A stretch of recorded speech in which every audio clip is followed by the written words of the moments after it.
টলিউডের প্রেমিক পুরুষ পরমব্রত চট্টোপাধ্যায়। একাধিক অভিনেত্রীর সঙ্গে প্রেমের সম্পর্ক ছিল তার। স্বস্তিকা মুখার্জি ছিলেন সেই সময় প্রেমিকাদের মধ্যে অন্যতম। যদিও সেই সম্পর্ক 15 বছর আগে, তবুও এখনও তা নিয়ে গণমাধ্যমে খবর প্রকাশিত হয়।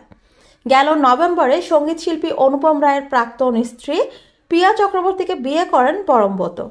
এরপর থেকে স্বস্তিকাকে টেনে এই নতুন দম্পতি রীতিমতো ট্রোলের শিকার হচ্ছেন। সম্প্রতি এ নিয়ে কলকাতার গণমাধ্যম সংবাদ প্রতিদিনে খোলাখুলি কথা বলেছেন।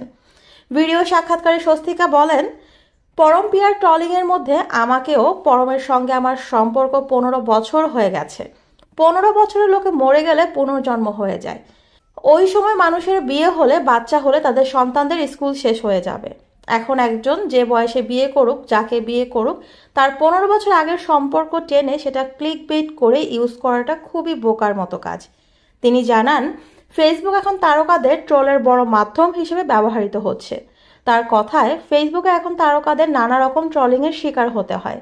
যে কোনো বিষয় পেলেই অনেকেই না বুঝেই সেটাকে ট্রোল করেন। এতে বিব্রত হতে হয় তারকাদের। স্বস্তিকা আরও বলেন, পাড়ার কিছু টিপিক্যাল জেঠিমা থাকতো যারা সবাইকে নিয়ে নিন্দা করত, সবার হাড়ির খবর নিয়ে চর্চা করত। এখন পুরো ফেসবুকটা পাড়ার জেঠিমাতে ভরে গেছে। তারা সারাক্ষণ সবকিছু নিয়ে মন্তব্য করে। স্বস্তিকাকে বেশিরভাগ সময়ই ফেসবুকে টার্গেট করা হয়। এটা নিয়ে এই অভিনেত্রী আগেও অভিযোগ করেছেন, কিন্তু আফসোস সেই তুলনায় তার কাজ নিয়ে কথা কিছুটা কম হয়। যদিও তার ক্যারিয়ারে রয়েছে গুরুত্বপূর্ণ চরিত্র। অভিনেত্রী বলেন, আমার মনে হয় আমাকে টার্গেট করা হচ্ছে, অন্য কারো মনে হচ্ছে তাকেও করা হচ্ছে। এটা সবাইকে করা হয়, মহিলাদের বেশি করা হয়। পিয়া তো অনুপমের সেকেন্ড ওয়াইফ, কই অনুপমকে তো ট্রল করা হলো না। আমি সেই অর্থে বলছি, এটা যদি ব্যালেন্স করা হয় তাহলে দেখা যাবে ব্যবধান অনেক।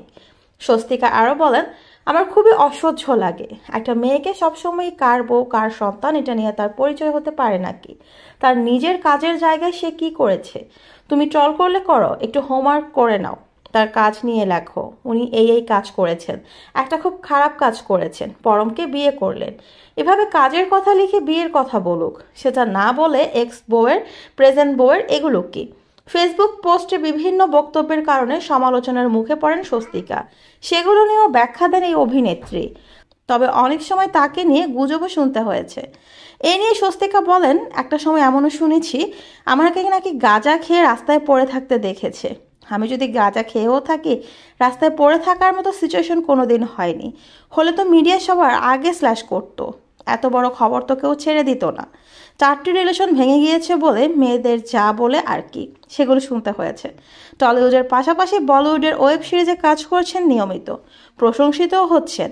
সম্প্রতি বাংলাদেশে একটি সিনেমাও চুক্তিবদ্ধ হয়েছেন।